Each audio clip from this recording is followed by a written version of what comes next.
All right. Hello, everybody. I'm Sarah. We've got, everyone's waving. We've got Erin here and Amie and Jay. I'm just going to give a bit of an intro. Hope everyone can hear me. So welcome to this virtual event. Yeah, we're live. Okay. Sorry, folks. It's my very first Crowdcast event, so it's going to go great. So I'm Sarah. I'm a children's bookseller and events host at Brookline Booksmith. We're a 59-year-old independent bookstore in Brookline, Massachusetts. So it's through your support that we've thrived for so long, and we appreciate it right now even more than usual. We appreciate your support, however you've given it to us today. Joining us at this event, supporting these wonderful authors, purchasing a book through us, or by choosing to pay to attend this event, as some of you may have done.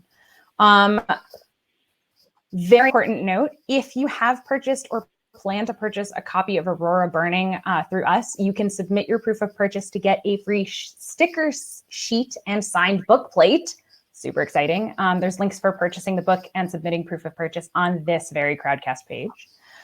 Speaking of Crowdcast, I have a couple of quick tips about the platform to help the event run more smoothly. So you can chat in text on the right-hand side, as you have all already discovered, which is awesome. Please keep chatting there throughout the event. It's an easy way for us to know that the internet is working and that you can hear us all. You can also ask questions over there or in the box at the bottom, and we'll be making use of your questions throughout the event, so don't be shy. Our moderator tonight, as I said, is the fantastic Erin Bowman. She's the author of 7 published books for teens, including the Edgar Award-nominated Contagion duology. And her first middle grade book, The Girl in the Witch's Garden, comes out next month. So thanks for joining us, Erin, and for moderating. Yeah, thanks. I'm excited to be here. And obviously, welcome to our star authors, Jay Kristoff and Amie Kaufman. They together published the Illuminae Files, which have won multiple awards and are New York Times and worldwide bestsellers. And of course, they co-wrote Aurora Rising and its sequel, Aurora Burning, which we are celebrating here today. Amie has 2 more books coming out this year, Battleborn, Book 3 in the Elementals trilogy for middle grade, and The Other Side of the Sky, which is the first in a new duology with her other co-writing partner, Megan Spooner, with whom Amie also wrote the Starbound trilogy and the Unearthed duology. Oh, no wonder I'm tired. Jay also has 2 more books coming out this year, which I was really very excited to learn that you both are. You must be tired. You must be so. I've only got one. I've only got one more. I'm only doing 2 this year. So no, last year I did 3. That was enough. Did something get bumped? I was. Oh, well, my research was inaccurate. Yeah. Okay. Okay. It turned out one of them was True a very, Life, very Free and Lifelike is still coming out.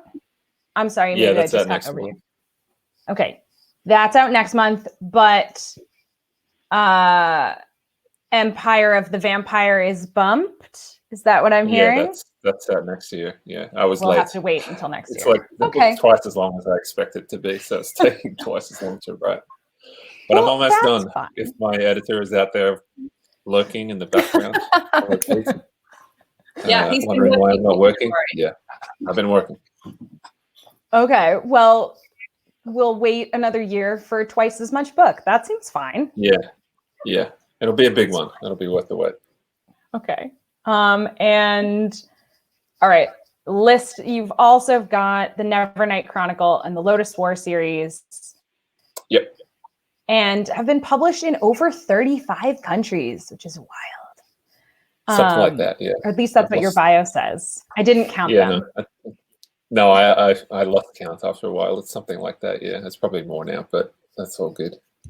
Awesome. Well, thank you all for joining us and everyone for listening to my intro. I'm going to leave the video, but I'm still here if you need help with anything or if anyone has any questions. Now I have to remember how to leave. Thanks, Sarah. Yeah, thank you. There we go. All right. Well, thank you everyone for being here. We're really excited to do this. And Amie and Jay, I am going to kick off with a question that someone actually put in the question box, but it's just too good to not kick off with during this pandemic that has forced us to all go digital for all of our events. But hey, better than nothing, right? Someone had asked, if your characters were on Earth right now in this pandemic, how would they be coping? What would they be doing? Like, give us a glimpse into their heads right now. I mean, I feel like they would be coping in a variety of ways, some considerably better than others. I mean, like Zila would not notice any change to her daily life. Yeah. She doesn't talk to anybody anyway, as a general rule, so she would be fine with it. I think Scar would probably be taking it the worst because she's the most people person of the group, and I'm pretty sure she would have driven her brother mad by now, like, hiding his stuff and rearranging, his belongings and doing everything she could to drive him up the wall, and he would have broken and she probably would have broken. Yep. And I feel like Finn would be like right on board with the driving mad. He'd be the guy like rigging the toaster to go off when you try to toast bread or something. And then as soon as the Jones twins actually kicked off, Finn would be like moonwalking right on out of there, like, oh, no, that wasn't me. I had nothing to do with that at all. I don't know about Cal. He would just be like any floor is a gym, push-ups and sit-ups all day, I guess. Yeah. Chris Hemsworth. Yeah. It's an interesting question always to think about how they would cope in our world, because they're not from our world, obviously. And I actually saw that question floating around Twitter a couple, weeks ago too. And I was like, ooh, this is such a good, deep character study. And we know our characters so well by the end, right? So it's kind of not hard to answer that kind of question. But I think it's actually a really, like, if anyone who's watching is a writer, I think it's actually a really good question to think about for the stuff that you're working on, because it does tell you a lot about them. Absolutely. Especially, I don't know, any fears or quirks or weaknesses your characters have, they're going to come out in a pandemic, right? I mean, I haven't noticed that about myself personally, but if you say so. Of course not, I'm sure. Yeah, I'm handling this perfectly. I'm chill every single day. It's not stressful at all.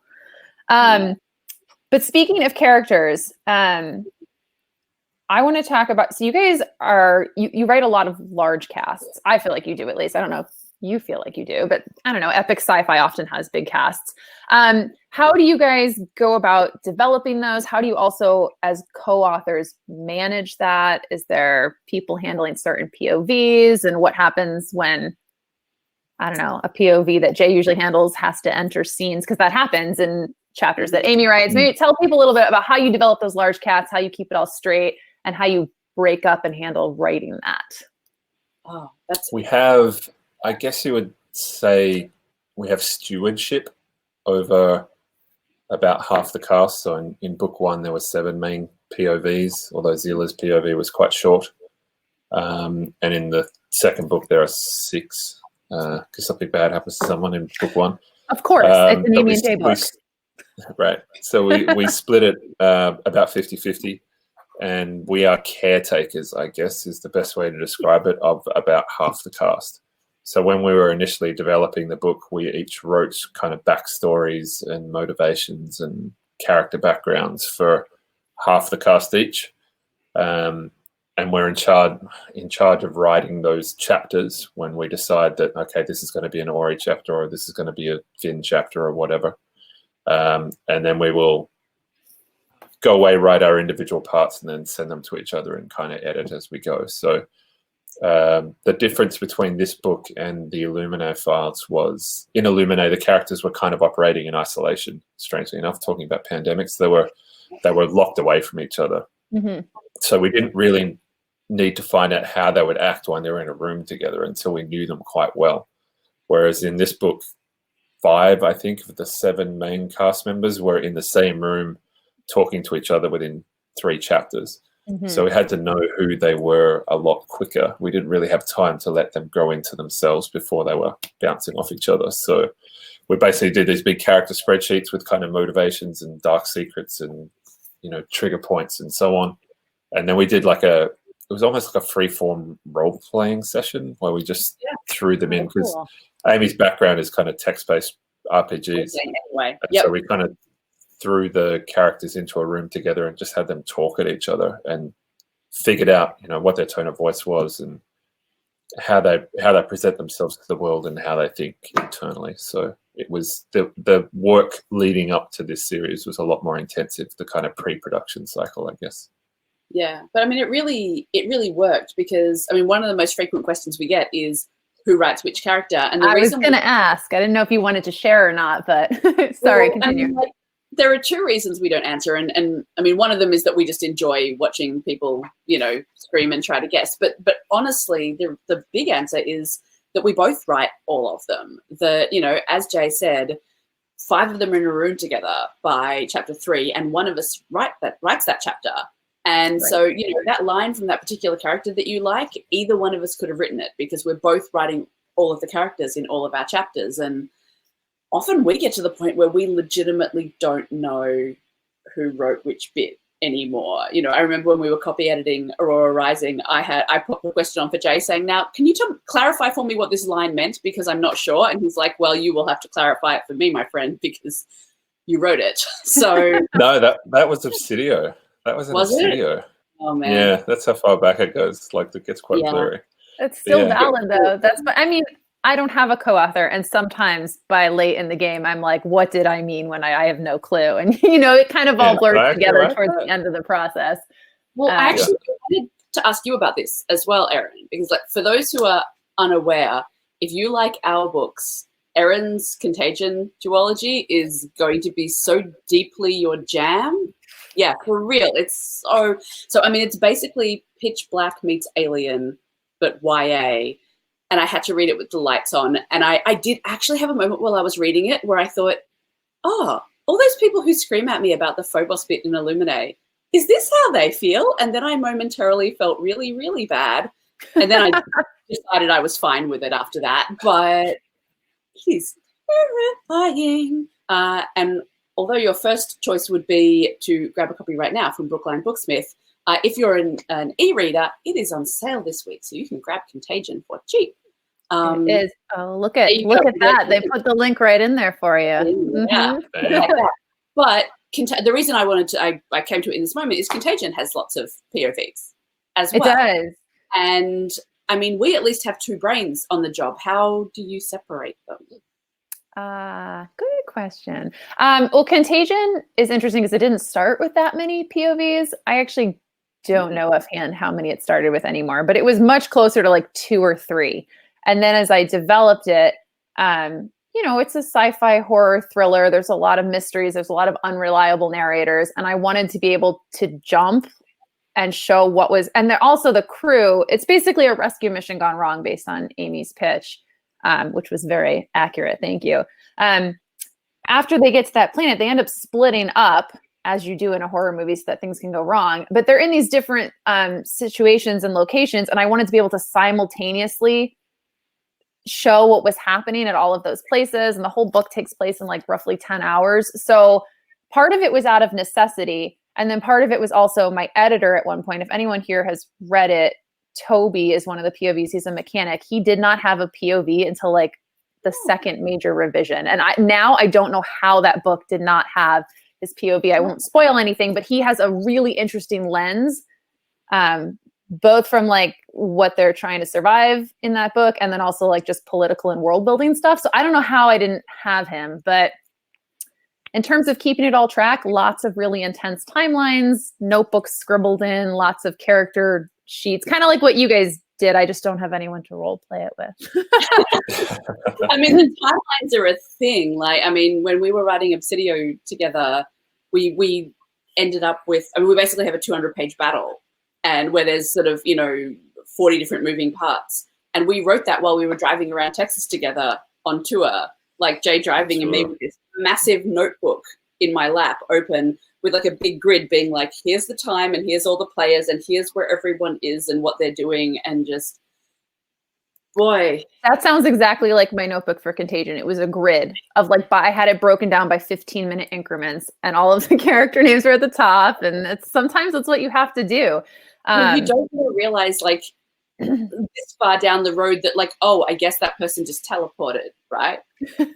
You and then have to unpick everything. But Well, I mean, and since we're talking about planning at this level of detail, I want to talk about the fact that not only do you guys write huge epic casts, you also write these huge epic worlds. And I feel like your worlds are so big and amazing that you very easily could have been like, oh, these two series take place in the same galaxy and share some technology. But no, you were like, let's build an entirely new world, completely new from the ground up. Yeah, now you're saying it that way, it does sound like more work. Yeah, but hey, we're writers. We like to torture ourselves and our readers, right? So, what is it like building a world? Because I feel like you guys especially put so much detail, and it was really obvious in like the Illuminae series because of the found footage way that book, like you really see. And I know you put that thought into all of your books, and it's obvious in other ways, but it's really apparent in Illuminae. So, like, what is your world building process like? You were talking about like the characters and role playing stuff. How do you build out?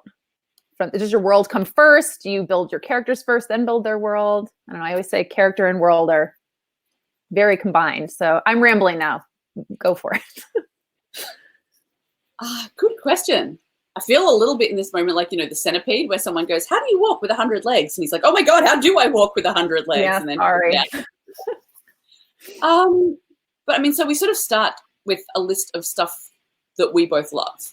We sort of start with like, what's the mood and the tone of the thing going to be?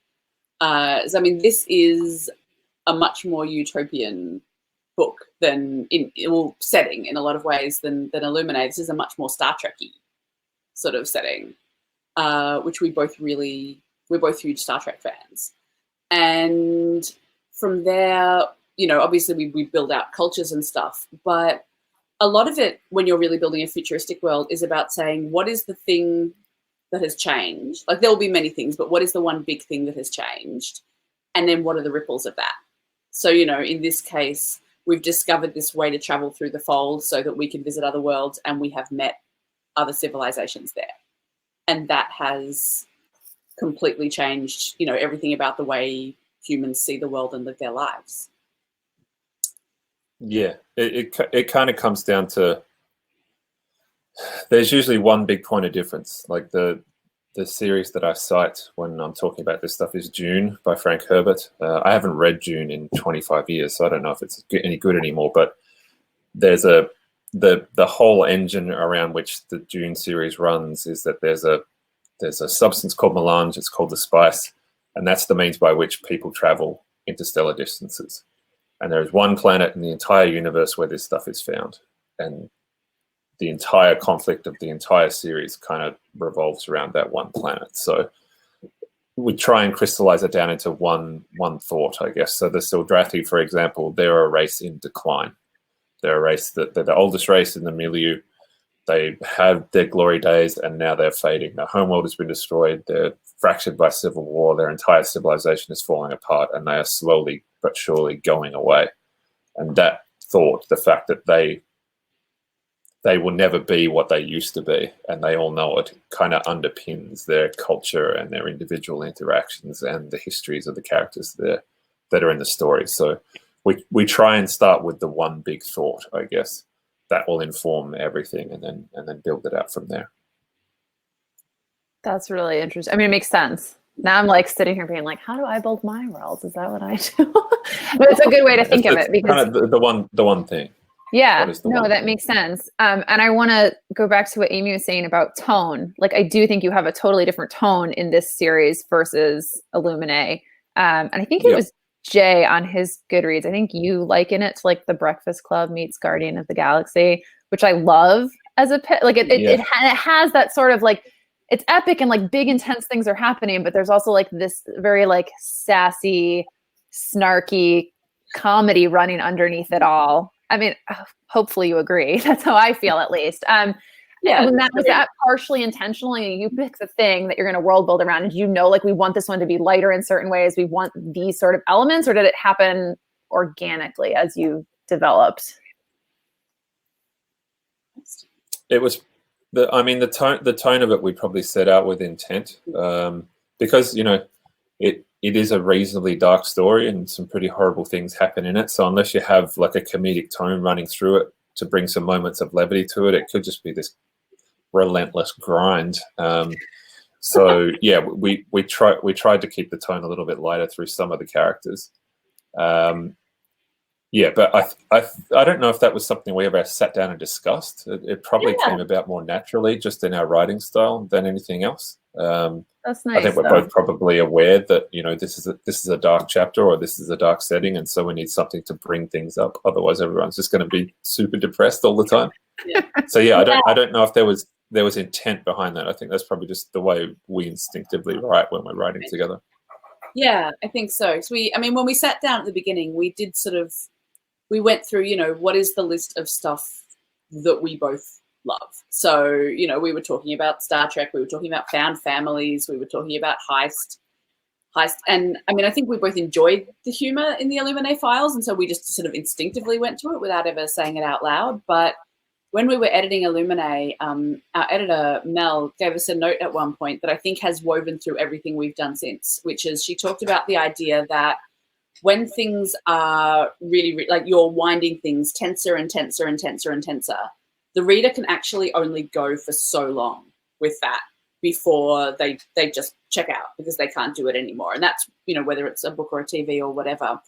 And so craft-wise, what you want to do is kind of work up the tension and then just drop it just a tiny bit, not all the way down. Don't release it, but just a tiny bit. And then you can go up higher and then just down a tiny bit. And she suggested to us that the nervous giggle is the way to just release it just a little bit and then back up again.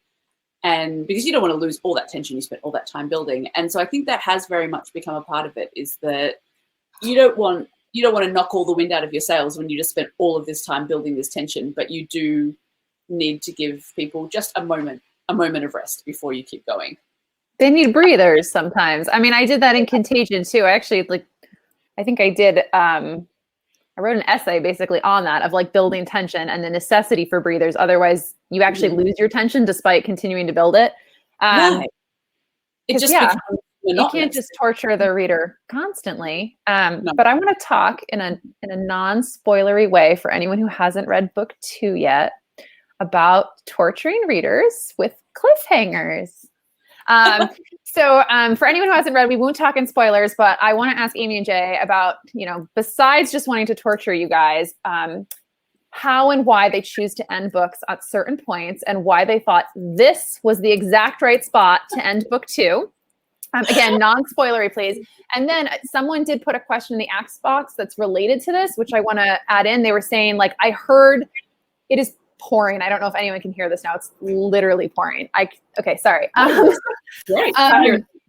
Someone had asked, I've heard that the ending is really painful. Should I read it now, or do I not want to put myself through that? Should I wait until book 3's out and then I can just breeze on through? So again, that's a 2-part question. How do you decide to end there?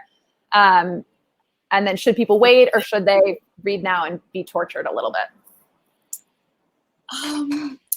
I think you do take a different approach to ending a second book in a trilogy than ending a first book in a trilogy. This one is the dark one. This one is, everything that can go wrong does go wrong. Book 3, they basically all just hang out and chat and have lols, and it's great. But that's not true at all. But, this one, this is the dark moment. Everything really comes to a head. Jay talked before about how we set up character sheets for them at the beginning to get to know them. And a lot of things that we talked about in those character sheets were, stuff like, what is the thing about you that you don't want anybody to know? And what is the one thing that will really push your buttons in a way you can't control? And all of that comes into play in book 2. But I know I do occasionally worry when people start screaming about how wonderful and terrible the ending was, that we will have people who wait. And I think from a publishing point of view, I think it's actually really important because I think we authors and booksellers often have stuff that way we see things that isn't the same way as the readers see things. So I think it's actually really important to say, if you love a series, you should be jumping straight on it, even if you don't read it, because for some series, it will be, and like, don't worry, we're definitely doing book 3. But for some series, you know, people talk about why a series never ended, and the answer is that not enough people bought it at the start. And a great way to let publishers know that you support a series is to grab something up front. And again, I'm really not just talking about our books. I'm just talking about the stuff that you want to push and the stuff that you want to support. Supporting it up front lets publishers know. It might even get that book a bigger push for book 3. It might get that book extra books in the series. So it's always good to grab it if you can. But in terms of this one, I mean, I think you should read it right now and then just, you know, form a support club for the rest of the support group. I mean, the thing is, I get it, because sometimes on release day, you'll have people who read the whole thing on release day, and they say, you know, and then they're screaming at you on release day, where's book 3? Where's book 3? Where's book 3? And you're like, hang on a minute, that took me 2 years to write. Can we just sit with this one for a minute? And then I am exactly as bad as that when I'm I read Contagion ahead of publication and then emailed you with like, great, please send me the draft of book 2. And you were like, oh, honey. Yeah, and I have a big cliffhanger in that one too. That's the only book I have published that I feel has a cliffhanger, and it's a bad cliffhanger. It's pretty brutal. The person who did ask that question followed up and said, don't worry, I bought it. I bought 2 different versions. I'm just trying to decide if I should read it right now. So, yeah. And I mean, I'm not really the person who asked the question, but I feel like that's like the best of both worlds, right? Like if you want to be engaged in what everyone's saying, read it now, but then you're tortured. And if you really don't want to be tortured, you just buy it and have it on hand for when book 3 comes out, right? Right, be fine. Yeah, I kind of have a rule when I'm writing trilogies. Book 1 should stand on its own 2 feet. You shouldn't really leave people hanging, because, you know, I don't know. It's kind of arbitrary in my head, but book 1 should be an entity unto itself. Book 2 is a natural segue into book 3. So if you're into book 2, then logically speaking, you're going to be into book 3. So a good way to do that, good way to bring people back for the finale is to leave them hanging a little bit. But also in this one, it is a cruel spot to end the story. But when you get to part 3, you'll understand why we did it. Like there's a quite definite scene change for a lot of the characters. And to introduce that at the end of the book rather than the start of the 3rd one would have just been weird tonally and timing wise. It just would have been a whole bunch of explaining a new situation without any resolution to it. So functionally it just wouldn't have worked either. So we're glad we torture you, because we do want to torture you and we do want you coming back for book 3, but also mechanically speaking, it would just be weird if we explained. Well, obviously most of the characters are going to be okay because there is the book 3. It's not just someone's going to be there full of blank pages.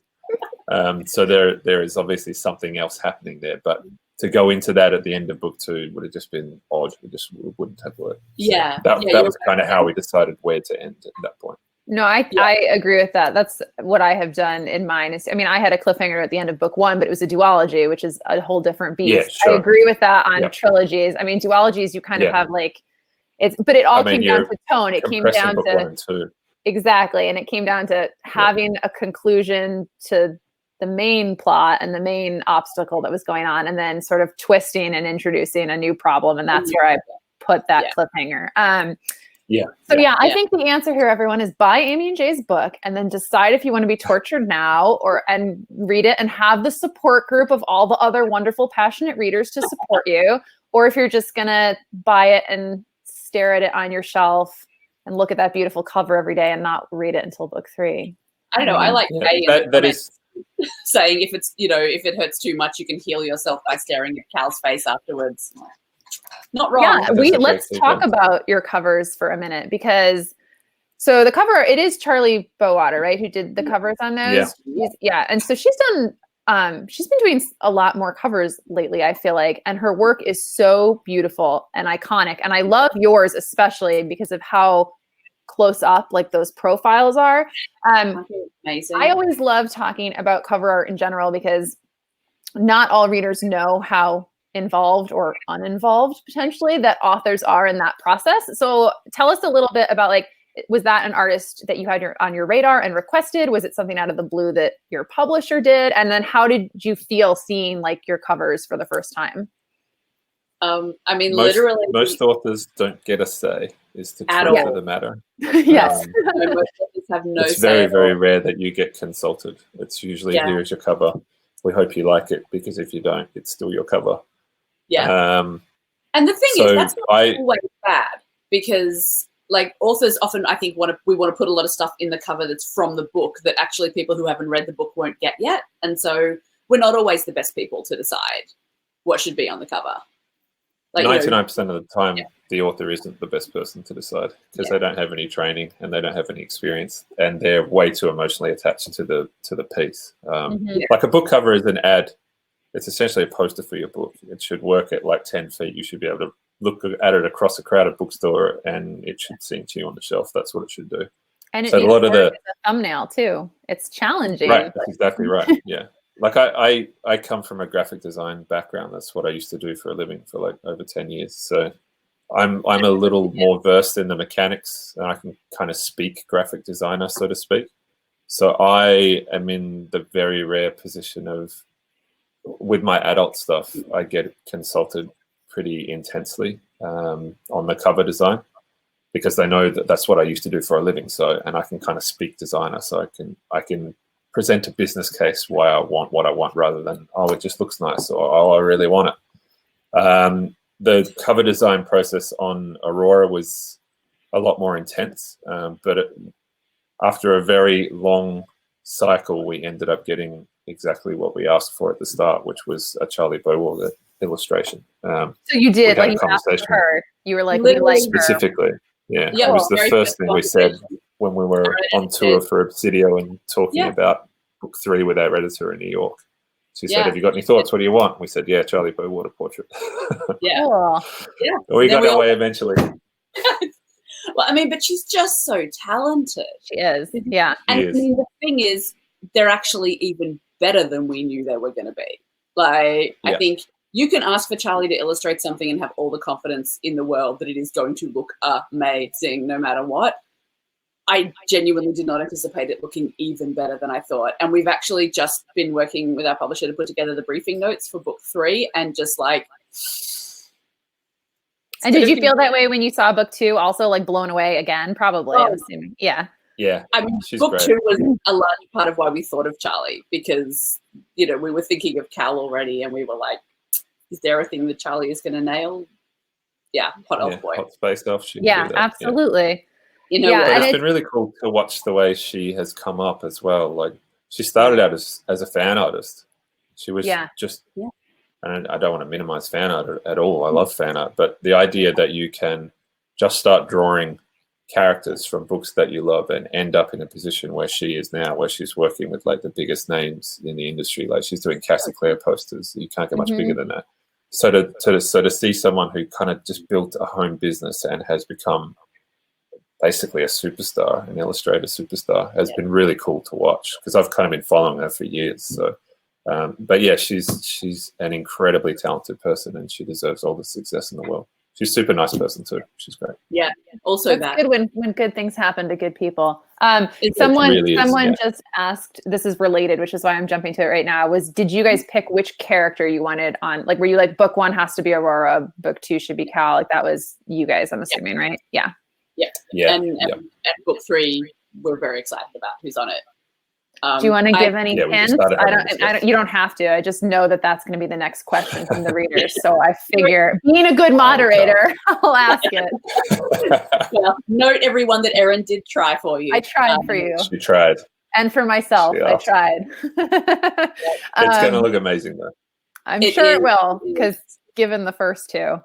And our publisher and our designer is Deb Bilson, who's an Australian, who I mean, you of all people, Erin, will appreciate, like, you could have the most beautiful cover in the world. You could come close to ruining our covers with the wrong font choices and the wrong placement. And, Deb's the one who's responsible for the gorgeous choices that were made.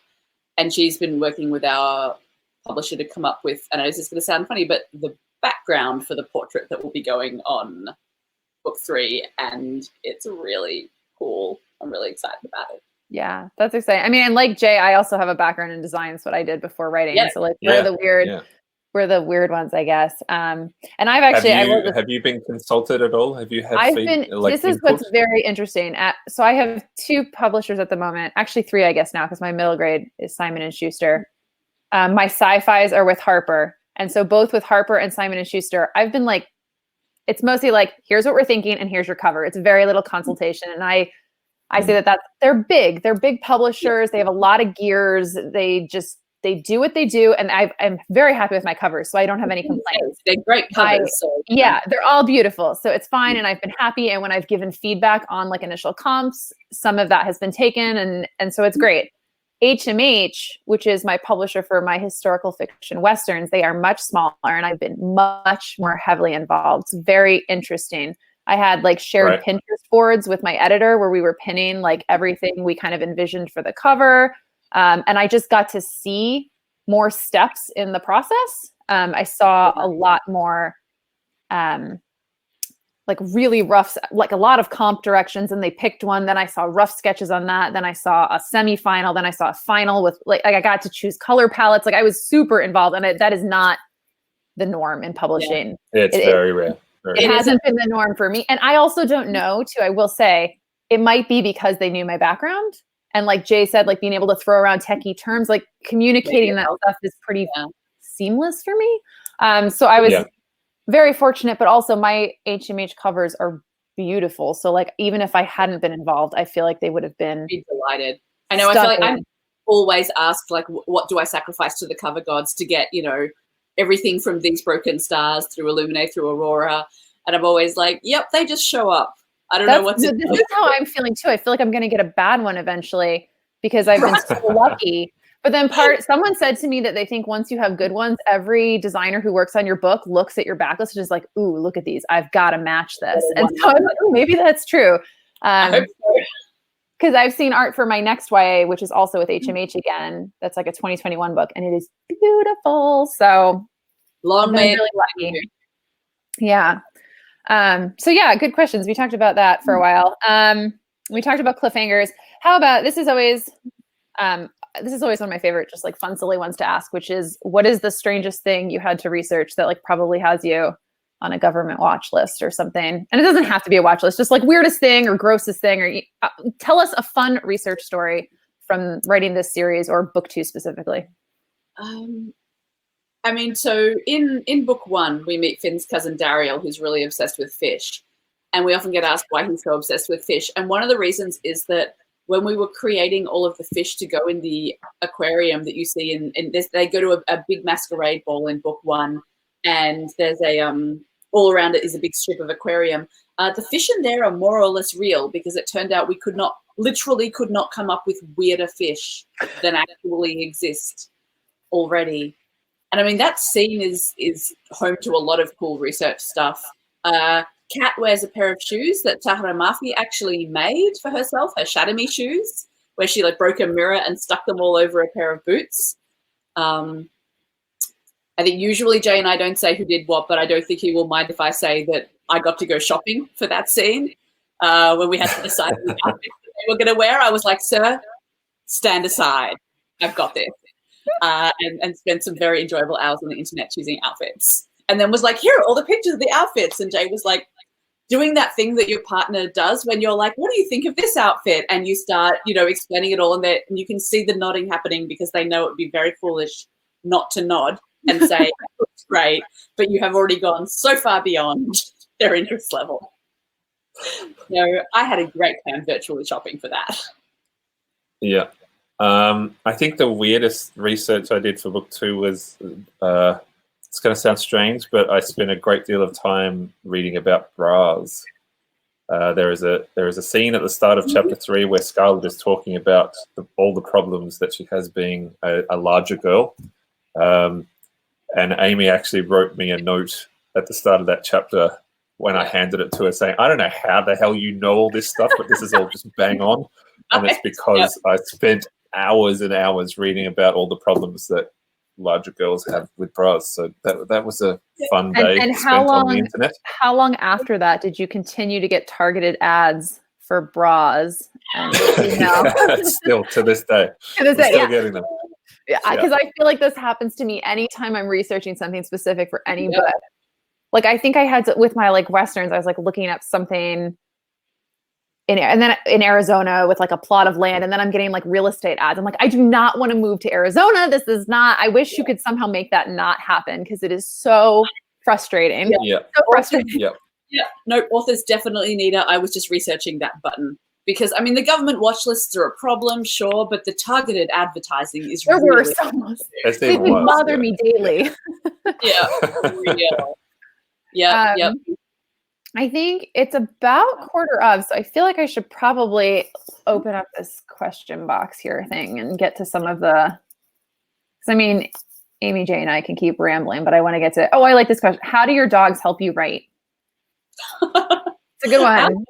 Our dogs are older gentlemen these days, so they're a lot more chilled out than they used to be. I mean, I used to run a series on Instagram called Things My Dog Ate, and the only reason that has stopped is, thank God, he is now too old to get up on the bench and eat all my stuff. But mostly, but he actually keeps you company. My dog is a traitor. Yeah. Like my dog likes my wife a lot more than he likes me. Like he's good with me. He's like, oh, hey, dude, how you doing? But he adores my wife, and so he just hangs out with her all day now that we're in isolation. So I never see the little guy. You're all by He's a traitor. Yeah. Mine's good thing he's cute. Down on my feet, and like once he's on my feet, I'm like, well, I better keep going because I don't want to disturb my old man and make him get up. So he's really helping you, keeping you focused. That's right. Yeah. Yeah. Someone else asked, and I don't know, this will be interesting. This is do you have people in mind, like a dream cast for the Illuminae? Like if there was a film, I don't know if I think you guys sold rights. Is there a film happening? That should be part one of this question. And if there is, do you have a dream cast? Because I like never have people in mind when I write my stuff. So, I mean, stuff is happening. I sent an email about it the other day, but we can't. The usual answer about anything film or TV related, we can't say anything. I mean, I feel like with a lot of our stuff, the Dreamcast answer is honestly that who I would really like I would like to see people who I've never seen before cast because they're teenagers and people that we think of are probably people who we were into when we were teenagers and like they are too old to be playing those parts these days. So we occasionally send out kind of mood board images just for visual inspiration to each other. But yeah, like Amy says, that those pictures could be 2 years old, and by the time the television series comes around, it's another 2 or 3 years. So that that actor who was 18 is now in their mid-20s, and all of a sudden they're too old to play this role. So I think Kristen Bell was one of the visual inspirations for Hannah in Gemini. I remember that. But that was like Veronica Mars era. And she's like, she's in her like I was using young pictures of her for that, and like she's not, a goddess who I worship, but she's not going to play Hannah. Right. Yeah. So we kind of dreamcast in our heads, but yeah, ideally it would be some actor who gets their big break through the series or the film. That'd be cool.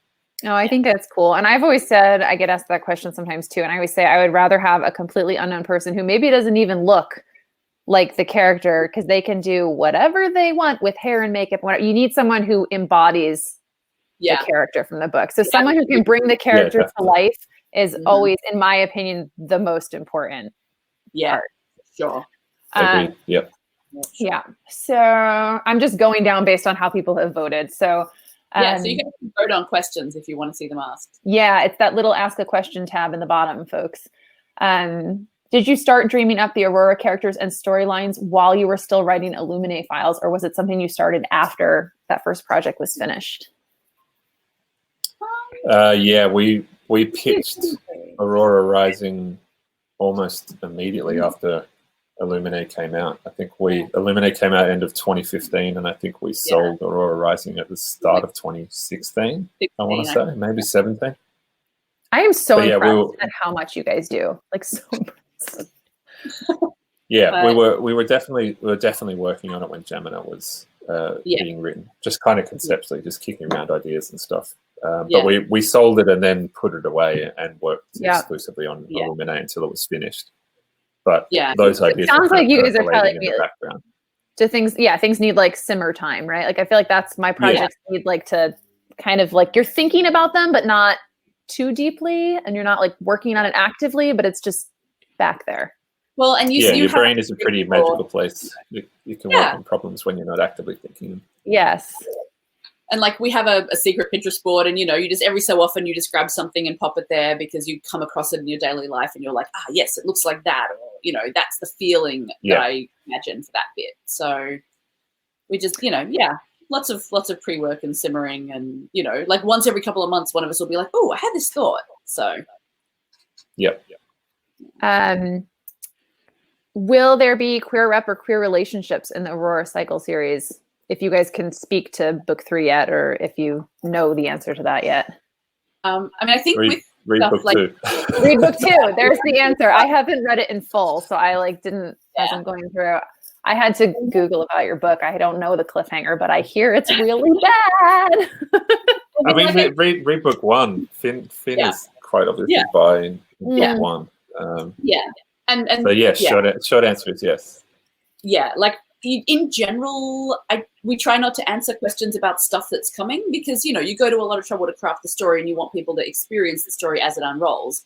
But it's also, it's not unreasonable that there are a lot of readers who don't want to commit to something if they are then going to find themselves totally excluded from it. So, I don't know. I like a phrase that Jay used early on, which is real space is rainbow coloured, and so is fictional space. Yeah, definitely.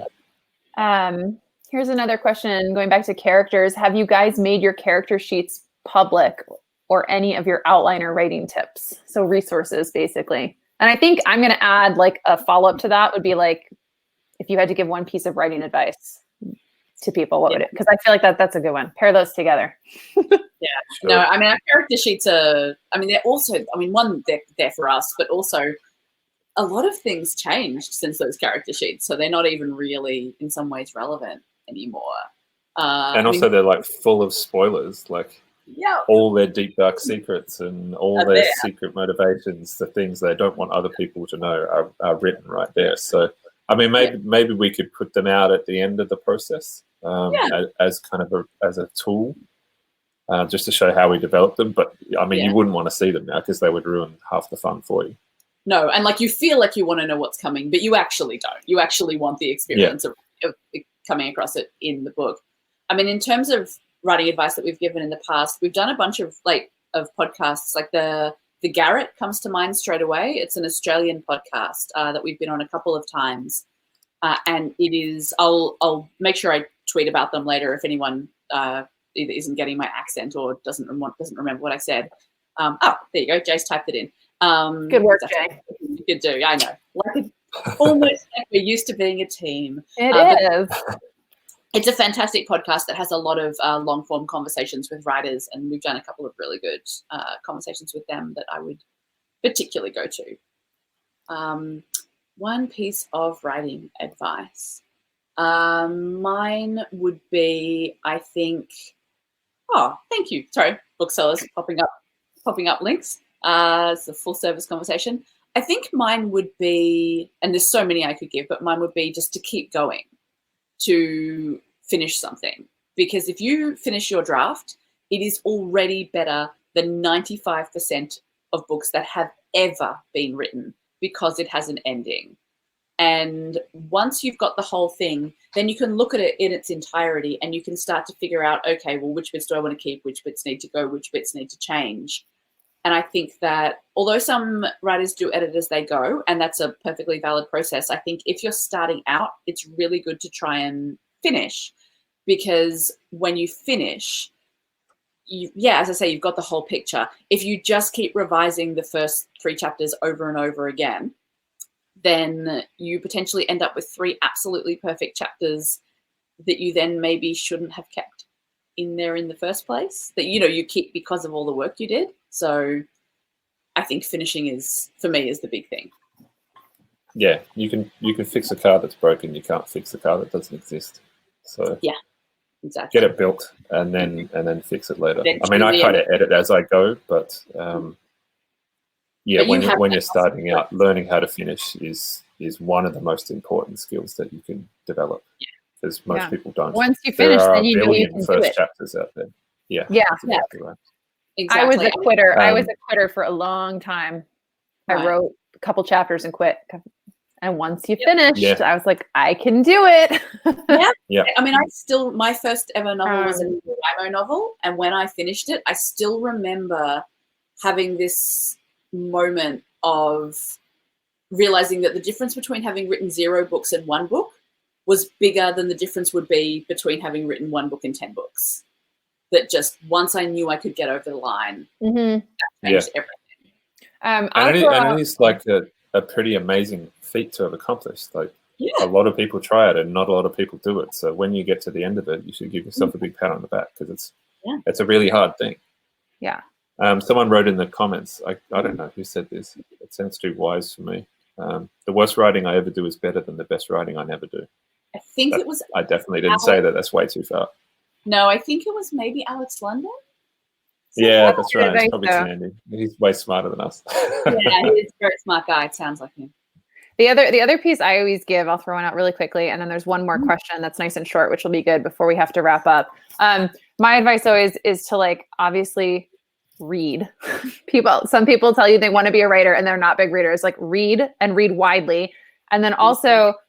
This sometimes sounds counterintuitive, especially whenever I say this to young writers and their parents are standing behind me. I see them being like, but I always say like, watch TV, watch movies. It's okay. It's all story. And I think the biggest thing that you can do is dissect every type of storytelling that you consume, be it a book or a movie or a TV show, and think about what works, think about what doesn't work to you personally, because that's the sort of stuff that's going to inform how you write and the stories you want to tell and how you want to revise that book once you've finished it for the first time. And I often find a weird sneaky tip if I'm not sure how to do a scene, like I kind of know what I want to happen, but I can't make it work, or I'm not sure what's going to happen, is I will literally close my eyes and think, okay, if this was a TV show, what would happen next? And my brain almost always provides the answer. Like if I pretend it's someone else's thing and I'm watching it, I can immediately think, oh, well, if it was a TV show, she would go and tell him this, or, you know, that thing would explode, or whatever it is. And it is from watching those shows that I have developed like that knowledge of, you know, how it will work. And we all have it. Everyone who watches TV has that. Yeah. I think some people think TV is like just, you know, and it's not as much work as reading because the story is being, you know, you're not digesting it in the same manner, but it's still story and you can still think critically about it and use what you take away to inform your own writing. As part of a balanced diet. As part of it, yeah. Because sometimes that's all I can handle. I actually can't read in the evening. It's like too much work. So what video game would resemble each character of Squad 312? So I don't know if resemble, is that like what, I read that wrong the first time. I thought it was what video game would they each be playing when I was scanning through quickly. So you can answer it like that too. Or maybe like which one would be the one that they would go to. I'm not sure exactly what that question. Well, let's do like which one embodies them, which one would they be choosing to play? That, I think that's the heart of this question. Yeah. Zila would probably be a Minecrafter.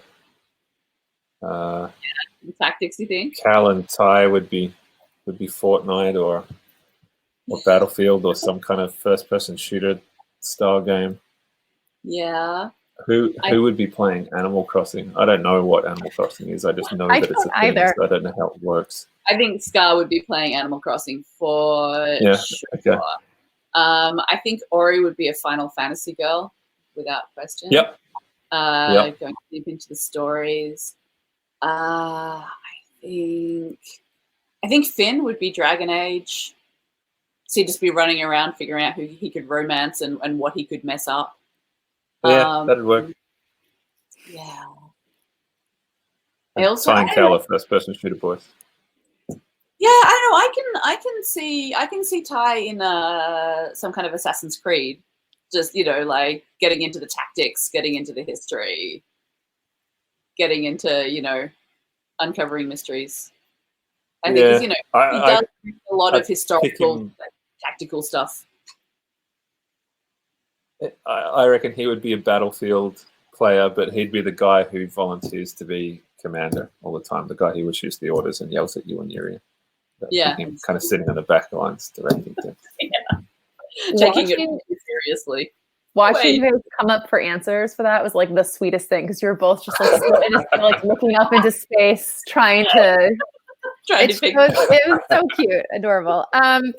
So lastly, just to round things up, I was going to ask you what's next for you guys, but Sarah from Brookline Booksmith kind of did that at the start. You can give a shout out to it again if you want before we wrap up. And then I also just want to know, if you can quickly, what's like the best book you've read recently that needs to be on everyone's radar before we go? And that's always a hard question, because whenever someone asks me, every book I've recently read like flies from my mind.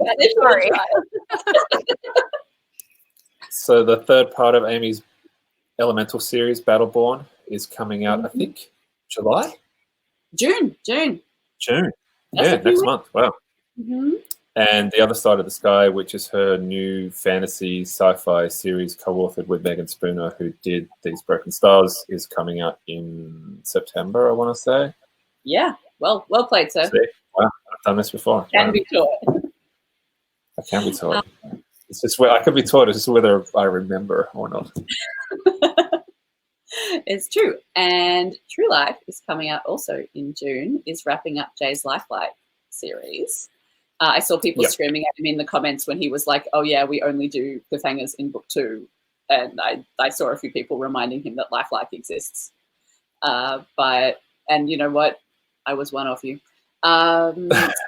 What is the best thing I've read recently that everybody needs to read? I actually have a bunch of books jostling in my head.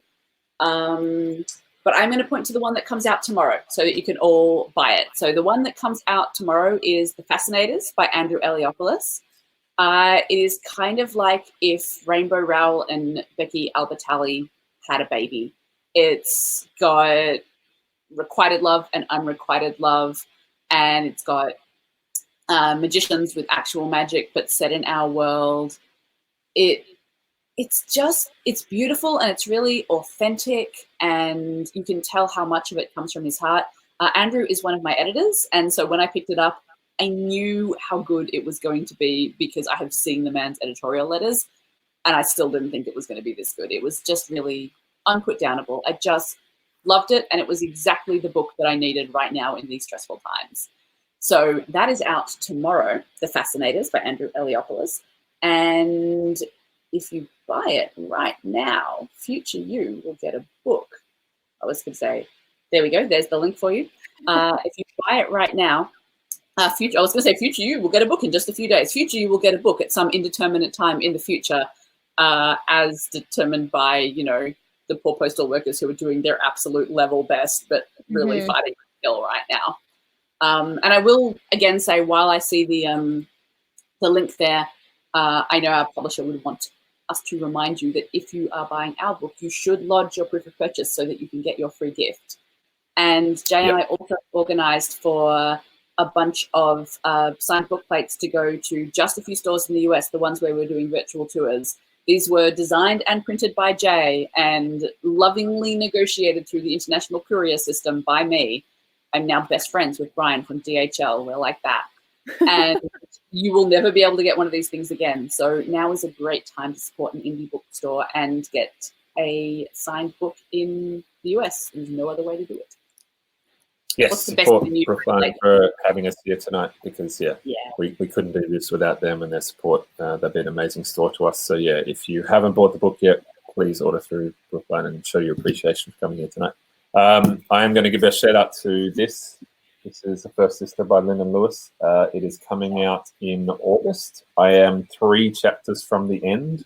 I fell asleep last night, otherwise I would have finished it, but it's really, really cool. It's kind of mid-future sci-fi, really smart, really fast-paced, super queer. Lyndon is an amazing author. This is her debut. It is coming out. God, I've done this like 2 times now. August. It's coming out in August. August 4th this year. So you may also remember Lyndon from fiction. Yeah. So you may remember Lyndon from Obsidio, where she was horribly murdered. We did. We murdered her, but out of love.